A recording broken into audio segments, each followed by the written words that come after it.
Hello everyone, welcome to P mathematics. इस वीडियो में हम दिसंबर 2014 में रियल एनालिसिस के पार्ट बी के जो क्वेश्चंस आए हैं उनमें से 4 क्वेश्चंस को डिस्कस करेंगे। अगर आपको सॉल्यूशन समझ आए तो प्लीज़ लाइक करें, शेयर करें और चैनल को सब्सक्राइब करें।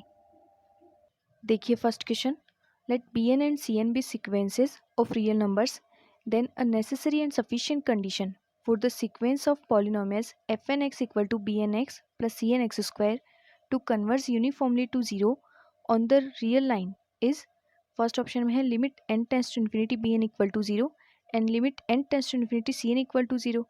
सेकेंड में है series modulus of pn less than infinity and series cn modulus of cn less than infinity.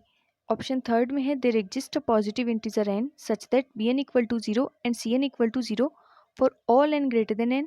And fourth में है limit n tends to infinity cn equal to zero. तो देखिए इसका सॉल्यूशन। देखिए इसको सॉल्व करने के लिए हम पहले क्या करते हैं, जैसे हमारे पास फर्स्ट एंड फोर्थ ऑप्शन में देखिए क्या दिया हुआ है। फर्स्ट में है limit n tends to infinity bn equal to zero, limit n tends to infinity cn equal to zero and fourth में है limit n tends to infinity cn equal to zero. तो हम ऐसी सीक्वेंस कंसिडर करते हैं। हम यहाँ पे कंसिडर करते हैं bn equal to 1/n and cn equal to 1/n square. Then यहाँ से हमें क्या मिलेगा, limit n tends to infinity bn की वैल्यू 1/n है तो यहाँ पे n टेंस टू इन्फिनिटी रखेंगे तो 1/∞ इक्वल टू जीरो। इसी तरह से हमें limit n tends to infinity cn वो भी क्या मिलेगा, जीरो मिलेगा। तो हम यही कंडीशन लेके चल रहे हैं यहाँ से, limit n tends to infinity bn equal to zero and limit n tends to infinity cn equal to zero. अब हमें क्वेश्चन के अकॉर्डिंग क्या मिलना चाहिए, जो ये सीक्वेंस ऑफ पॉलिनोमियल है ये जीरो पे कन्वर्स करना चाहिए। लेकिन अगर हम यहाँ पे x इक्वल टू n रखें, अगर हम x इक्वल टू n रखें देन एफ एन एक्स वो क्या आ जाएगा, एफ एन एक्स हमारे पास है b n x plus c n x square. यहाँ पे जब हम बी एन की वैल्यू रखेंगे तो 1/n, एक्स की जगह n रखेंगे प्लस सी एन की वैल्यू 1/n स्क्वायर और x की जगह n रखेंगे तो ये n स्क्वायर। यहाँ से जब इसको सॉल्व करेंगे तो हमारे पास आ जाएगा 1 + 1 क्योंकि ये कैंसिल हो जाएंगे। अब ये जो 2 है ये तो जीरो की तरफ टेंस नहीं करेगा as n tends to infinity. Then option first and fourth तो इनकरेक्ट हो जाएंगे काउंटर एग्जाम्पल से। ठीक है, फर्स्ट और फोर्थ तो इनकरेक्ट हो गए। अब हमारे पास क्या दिया हुआ सेकंड ऑप्शन में, series modulus of p n less than infinity and series modulus of c n less than infinity. इसके लिए भी देखिए हम एग्जाम्पल कंसिडर करते हैं। अगर हम यहाँ पे लेके चलें b n equal to 1/2 and c n equal to 1/4 तो यहाँ से अगर हम इसे सीरीज की फॉर्म में लिखें, series modulus of p n वो भी क्या आ जाएगा हमारे पास 1/2 अब देखिए n tends to infinity apply करने पे ये तो हमें लेस देन इन्फिनिटी मिलेगा और ये भी हमें लेस देन इन्फिनिटी मिलेगा, series modulus of c N.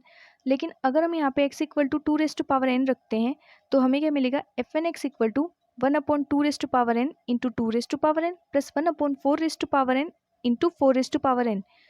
ये सॉल्व होकर वैल्यू आ जाएगी 2, ये भी जीरो की तरफ टेंस नहीं कर रहे। तो काउंटर एग्जाम्पल से जब हम bn कंसिडर कर रहे हैं 1/2n एंड cn कंसिडर कर रहे हैं 1/4n तो हमारे पास ऑप्शन बी भी इनकरेक्ट हो गया। तो इस क्वेश्चन के काउंटर एग्जाम्पल से option a, b and d ये तीनों ऑप्शन इनकरेक्ट हो गए। देन इस क्वेश्चन का ऑप्शन सी करेक्ट हो जाएगा। नेक्स्ट क्वेश्चन देखिए, let k be a positive integer then the radius of convergence of the series. हमारे पास सीरीज दी हुई है n factorial raise to power k z की power n upon k n factorial. इसके हमें रेडियस ऑफ कन्वर्जेंस फाइंड करनी है। ऑप्शन दिए हुए k raise to power minus k raise to power k या फिर इन्फिनिटी। तो देखिए इसका सॉल्यूशन। देखिए जो हमारे पास सीरीज दी हुई है ये कुछ इस फॉर्म में दी हुई है ए एन जेड की पावर एन, जहाँ पे ए एन की वैल्यू क्या है n factorial raise to power k upon k n factorial और के की वैल्यू क्या है, के कोई भी पॉजिटिव इंटीजर है तो हम लेके चलते हैं के इक्वल टू 2। देन हमें पता है रेडियस ऑफ कन्वर्जेंस का formula limit n tends to infinity modulus of a n upon a n plus 1। इस फॉर्मूले में हम वैल्यू रखेंगे, ए एन की वैल्यू है n factorial raise to power k upon k n factorial. Then यहाँ से एन प्लस 1 की वैल्यू आ जाएगी n plus 1 factorial raise to power k upon k into n plus 1 factorial. ठीक है, इसमें यहाँ पे वैल्यू रखते हैं, के की वैल्यू 2 रखेंगे। जब यहाँ पे वैल्यू रखेंगे तो क्या आएगा, limit n tends to infinity n factorial square into 2 into n plus 1 factorial and इसके डिवाइड में 2n factorial into n plus 1 factorial square. ठीक है, फिर देखिए जब इसे सॉल्व करेंगे तो एन फैक्टोरियल स्क्वायर इसे क्या लिख सकते हैं, n factorial into n factorial 2 into n plus 1 factorial इसे लिख सकते हैं 2n प्लस 2 फैक्टोरियल। डिवाइड में है 2n फैक्टोरियल इसे एज इट इज़ रखेंगे, n प्लस 1 फैक्टोरियल स्क्वायर इसे क्या लिख सकते हैं, n plus 1 factorial into n plus 1 factorial. यहाँ पे n+1 फैक्टोरियल, इनको जब ओपन करेंगे तो क्या आ जाएगा हमारे पास n+1 इंटू एन फैक्टोरियल, यहाँ से आ गया। और इसी तरह से यहाँ से हमारे पास n+1 इंटू एन फैक्टोरियल। अब देखिए ऊपर भी एन फैक्टोरियल है और यहाँ पे नीचे भी, तो ये तो कैंसिल हो गई। 2n+2 फैक्टोरियल को ओपन करेंगे तो क्या आएगा 2n+2 into 2n+1 into 2n factorial. ये 2n फैक्टोरियल और उसके डिवाइड में भी 2n फैक्टोरियल है, ये भी कैंसिल हो गया। तो हमारे पास सॉल्व हो गया, ओवरऑल वैल्यू क्या बचेगी देखिए 2n+2 इंटू 2n+1 एंड इसके डिवाइड में n+1 स्क्वायर। ठीक है, यहाँ से हमें लिमिट अप्लाई करनी है n टेंस टू इन्फिनिटी। उसके लिए पहले हम क्या करते हैं, इसको सिंप्लीफाई करते हैं थोड़ा। यहाँ पे 2n को कॉमन लेंगे, यहाँ भी 2n को कॉमन लेंगे, तो क्या आ जाएगा 2n स्क्वायर आ जाएगा। और यहाँ पे जब 2n को कॉमन लेंगे तो ये आ जाएगा 1+2/2n। और यहाँ से जब 2n को कॉमन लेंगे तो 1+1/2n। यहाँ से जब n स्क्वायर को कॉमन लेंगे तो हमारे पास आ जाएगा 1+1/n होल स्क्वायर। अब देखिए limit n tends to infinity apply करना है। उससे पहले देखिए इसे क्या लिख सकते हैं हम 4 इंटू एन स्क्वायर। तो ये n स्क्वायर से ये n स्क्वायर तो कैंसिल हो गया, तो यहाँ से तो हमारे पास सिर्फ ये 4 बचा। और n tends to infinity apply करने पे ये वैल्यू 0, ये वैल्यू 0, ये वैल्यू 0। तो ओवरऑल हमारे पास जो रेडियस ऑफ कन्वर्जेंस आई वो क्या आ गई 4 के इक्वल आ गई। इसे लिख सकते हैं 2 की पावर 2। अब देखिए फर्स्ट ऑप्शन में हमें दिया हुआ है रेडियस ऑफ कन्वर्जेंस k के इक्वल है, हमने k की वैल्यू 2 कंसिडर की और हमारे पास रेडियस ऑफ कन्वर्जेंस 4 आई। देन इस एग्जांपल से तो ये ऑप्शन डिस्कार्ड हो गया। सेकंड ऑप्शन में हमारे पास क्या दिया हुआ है k⁻⁻k, इसका मतलब 2⁻⁻2, बट हमारे पास क्या है 2⁻2। देन इस एग्जांपल से ये ऑप्शन भी डिस्कार्ड हो गया। फोर्थ ऑप्शन में हमें दिया हुआ है रेडियस ऑफ कन्वर्जेंस इन्फिनिटी है, बट यहाँ पे हमें क्या मिल रहा है 4 मिल रहा है, ये तो इन्फिनिटी के इक्वल नहीं है, देन ये भी इनकरेक्ट हो गया। तो जब हम k=2 लेके चले और उससे जो हमने रेडियस ऑफ कन्वर्जेंस फाइंड की वो तो 2 की पावर 2 यानी कि 4 के इक्वल आई, तो उसकी हेल्प से ये 3 ऑप्शन डिस्कार्ड हो गए। देन हमारे पास जो ऑप्शन करेक्ट होगा वो करेक्ट हो जाएगा ऑप्शन सी। जो भी हमारे पास इस सीरीज के लिए रेडियस ऑफ कन्वर्जेंस आएगी वो किसके इक्वल आएगी k⁻k। Then option C correct हो गया एंड बाकी के तीनों इनकरेक्ट हो गए। नेक्स्ट क्वेश्चन देखिए, late an such that n greater than equal to 1 be a sequence of real numbers such that series an is convergent and series modulus of an is divergent। ठीक है, let r be the radius of convergence of the power series an x raised to power n, then we can conclude that option first में 0 less than r less than 1, second r equal to 1, third में 1 less than r less than infinity and fourth में है r equal to infinity. तो देखिए इसको कैसे solve करेंगे। देखिए हमारे पास क्वेश्चन में दिया हुआ है एन क्या है sequence of real numbers and साथ में कंडीशन है सीरीज एन कन्वर्जेंट है लेकिन series modulus of n divergent है।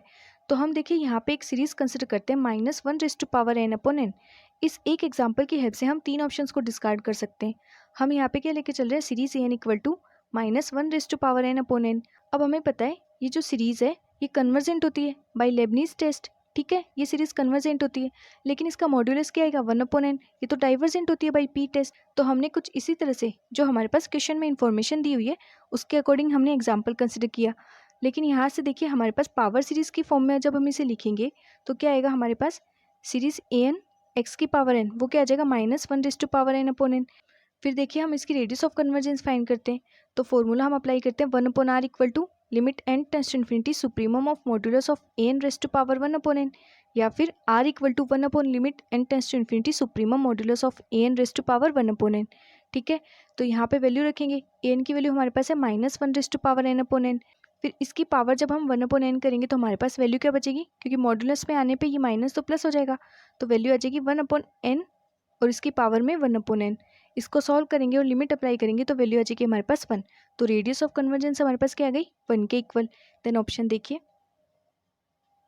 यहाँ पे फर्स्ट ऑप्शन में दिया हुआ रेडियस ऑफ कन्वर्जेंस 0 एंड 1 के बीच है, लेकिन हमारे पास जो हमने काउंटर एग्जाम्पल कंसिडर किया उससे तो हमारे पास रेडियस ऑफ कन्वर्जेंस 1 आ रही है।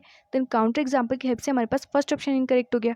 सेकंड में दिया हुआ है जो रेडियस ऑफ कन्वर्जेंस है वो 1 एंड इन्फिनिटी के बीच है, ये भी इनकरेक्ट हो गया। फिर थर्ड में दिया हुआ है फोर्थ में दिया हुआ है रेडियस ऑफ कन्वर्जेंस इन्फिनिटी है, लेकिन हमारे पास तो रेडियस ऑफ कन्वर्जेंस 1 के इक्वल मिली। देन काउंटर एग्जाम्पल से ये ऑप्शन भी डिस्कार्ड हो गया। तो जो हमने ये सीरीज कंसिडर की -1/n/n, इसकी हेल्प से हमारे पास 3 ऑप्शन डिस्कार्ड हो गए, option first, third and fourth. तो इस वजह से पी ऑप्शन करेक्ट हो जाएगा एंड बाकी के तीनों इनकरेक्ट। नेक्स्ट क्वेश्चन देखिए, suppose p is a polynomial with real coefficients, then which of the following statements is necessarily correct. First में है there is no root of the derivative p dash between 2 real roots of the polynomial p, second, there is exactly one root of the derivative p dash between any two real roots of p. Third में है there is exactly one root of the derivative p dash between any two consecutive roots of p. And fourth में है there is at least one root of the derivative p dash between any two consecutive roots of p. तो देखिए इसका solution. देखिए हमारे पास p क्या दिया हुआ है, पॉलिनोमियल विथ रियल कोफिशिएंट्स, और हमें पता है every polynomial function is continuous and differentiable, ठीक है। And let a and b be two conjugative roots of polynomial px, then ये क्या इंप्लाई करेगा, pa equal to 0 and pb equal to 0। तो ये दोनों कंडीशन से बाय मीन वैल्यू थ्योरम हम क्या लिख सकते हैं, there exist c belongs to open interval ab such that p dash c equal to 0। तो हमें क्या मिल रहा है, इसे कुछ इस तरह से समझ सकते हैं, between two conjugative zeros of a differentiable function there lies at least one zero of f dash may not be unique। तो हमारे पास डायरेक्ट स्टेटमेंट से ऑप्शन कौन सा करेक्ट हो जाएगा, option fourth, there is at least one root of the derivative p dash between any two conjugative roots of p। ये option यहाँ से करेक्ट हो जाएगा क्योंकि फर्स्ट में तो दिया हुआ है there is no root of the derivative p dash, तो ये इनकरेक्ट हो गया।